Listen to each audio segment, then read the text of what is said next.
જૂની છે. સિંધુ ખીણની સંસ્કૃતિમાં તમે જોઈ લેજો, હડપ્પાની સભ્યતામાં જોઈ લેજો, એ આદિવાસી સંસ્કૃતિ 10-12 વર્ષ પહેલાની આપણી સંસ્કૃતિઓ છે. અહીંના મૂળ માલિકો છે આપણે, આદિવાસી હોય, એસસી હોય, માઇનોરિટી હોય, ઓબીસી હોય, આપણે આ દેશના મૂળ માલિકો છે. આજે મૂળ માલિકોની હાલત શું બનાવી દીધી છે? આજે મૂળ માલિકોને આજે મજૂર બનાવીને રાખી દીધા છે. તમે જોઈ લો આજે મૂળ માલિકોની હાલત શું છે. મેં નથી કહેતો, આપણું દેશનું બંધારણ કહે છે કે આદિવાસી આ દેશનો મૂળ માલિક છે. 5મી અનુસૂચિનું 243 આર્ટિકલ ક કહે છે, સુપ્રીમ કોર્ટ કહે છે કે આદિવાસી આ દેશનો માલિક છે. આર્ટિકલ 243 ક તમે વાંચી લેજો. આદિવાસીની જમીન કોઈ ત્રીજો વ્યક્તિ લઈ ન શકે, એમાં પ્રાવધાન છે. પેશા 1996 તમે વાંચી લેજો, 12નો વ્યક્તિ આદિવાસીઓમાં જમીન નહીં લઈ શકે. 73 તમે જોઈ લો, આદિવાસીઓની જમીન બિન આદિવાસીઓ નહીં લઈ શકે. આટલા બધા સંવિધાનમાં પાવર આપ્યા છે. સંવિધાન અને સુપ્રીમ કોર્ટ કહે છે આદિવાસી એનો મૂળ માલિક છે, છતાં આજે મૂળ માલિકને આ સરકારોએ આજે મજૂર બનાવી દીધો છે. તમે જોઈ લો આપણો ઇતિહાસ, રામાયણ ઉઠાવીને વાંચી લેશો, સબરી ભીલનો જે ઇતિહાસ છે, નિષાદ રાજાની જે વાત આવે છે, એ કોણ હતા? એ ભીલ હતા. મહાભારત ઉઠાવીને વાંચી લેજો, એકલવ્ય જે અંગૂઠો કાપીને આપી દીધા ગુરુ દ્રોણાચાર્યને, એ કોણ હતા? એ આપણા આદિવાસી ભીલ હતા. તમે મહારાણા પ્રતાપનો ઇતિહાસ વાંચી લેજો. જ્યારે હલ્દી ઘાટીનું યુદ્ધ થયું, મહારાણા પ્રતાપના પોતાના ભાઈએ પણ એનો સાથ છોડી દીધો, ત્યારે પૂંજા ભીલે આખી સેના લઈને મહારાણા પ્રતાપ સાથે ઉભા હતા. એ આપણા આદિવાસી ભીલો હતા. તમે શિવાજી મહારાજનો ઇતિહાસ વાંચી લેજો. શિવાજી મહારાજ સાથે દુધાબેલ આખી ફોજ જે ભીલોની હતી, એ આપણા આદિવાસીઓની હતી.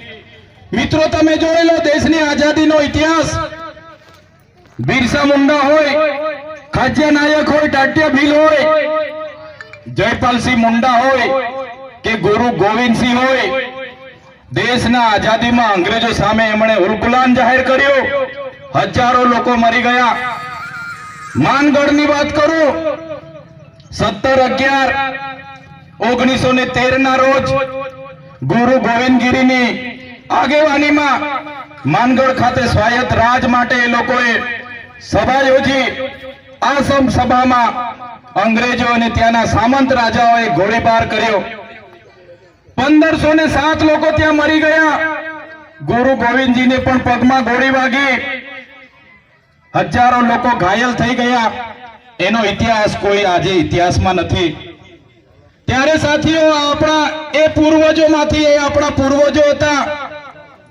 ત્યારે હું તમને ગર્વ સાથે કહું છું, આટલી જૂની સંસ્કૃતિ, ધર્મપૂર્વી સંસ્કૃતિ આપણી છે. દેશની આઝાદીમાં આપણે આટલું બધું યોગદાન આપ્યું છે. સમાજમાંથી આપણે આવીએ છીએ. જ્યારે દેશને આઝાદી મળી, જ્યારે નર્મદા ડેમ બનાવવાનો હતો, દેશની વિકાસની વાત હતી, ત્યારે આપણા આદિવાસીઓએ ગામડાને ગામડા નર્મદા ડેમમાં પણ ખાલી કરીને આપ્યા છે. ઉકાઈ ડેમની વાત હોય, કરજણ ડેમની વાત હોય કે કડાણા ડેમની વાત હોય, આ વિસ્તારમાં જ્યારે પણ વિકાસની વાત હતી, આદિવાસીઓને વિસ્થાપિત કરવામાં આવ્યા છે. અને આજે જ્યારે અમારા આદિવાસીઓની વિકાસની વાત આવે છે, ત્યારે આજે શિક્ષકો માટે આંદોલનો કરવા પડે, આજે રોડ રસ્તા માટે આંદોલનો કરવા પડે, આજે શાળાઓ માટે આંદોલનો કરવા પડે, આજે લડેંગે જીતેંગે જિંદાબાદ મુર્દાબાદ કરવું પડે, આજે આવેદન નિવેદન કરવું પડે, આજે રોજગારી માટે લડવું પડે. ત્યારે અમે આ સરકારોને કહેવા માંગીએ છીએ, આઝાદીના 78 વર્ષ પછી પણ જો આ સરકારો અમારા આદિવાસીઓનો વિકાસ કરવા નહીં માંગશે, તો આવનારા દિવસમાં તૈયાર થઈ જજો, ભીલ પ્રદેશ બનાવીને રહેશે.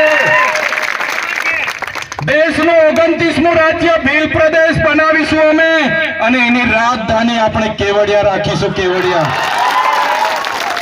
કોઈના બાપની તાકાત નથી કે અમારો ભીલ પ્રદેશ અલગ રાજ્ય બનાવતા અમને રોકે. આ વિસ્તારોમાં અમારા આદિવાસીઓને હિન્દુ મુસ્લિમના નામે લડાવવામાં આવે છે. અમારા આદિવાસીઓને પણ હું કહેવા માંગુ છું, મારા વડીલો, મારા યુવાનો, મારી માતા બહેનોને પણ વિનંતી કરું છું કે હવે પછી આપણે ક્યારે હિન્દુ મુસ્લિમની લડાઈમાં પડવાનું નથી. આપણા અધિકારોની લડાઈ માટે હવે બહાર નીકળવાનું છે. સંવિધાને અધિકારો આપ્યા છે. આ સરકારોએ આજ દિન સુધી લાગુ નથી કર્યા. એની લીધે અમારા સમાજની હાલત આ છે. આજે વિકાસની મોટી મોટી વાતો થાય છે, મોટા મોટા બેનરો લગીને બ્રાન્ડિંગ થાય છે, પ્રચાર થાય છે, પ્રસાર કરે છે, અમૃતકાળ, અમૃત મહોત્સવ ચાલે છે.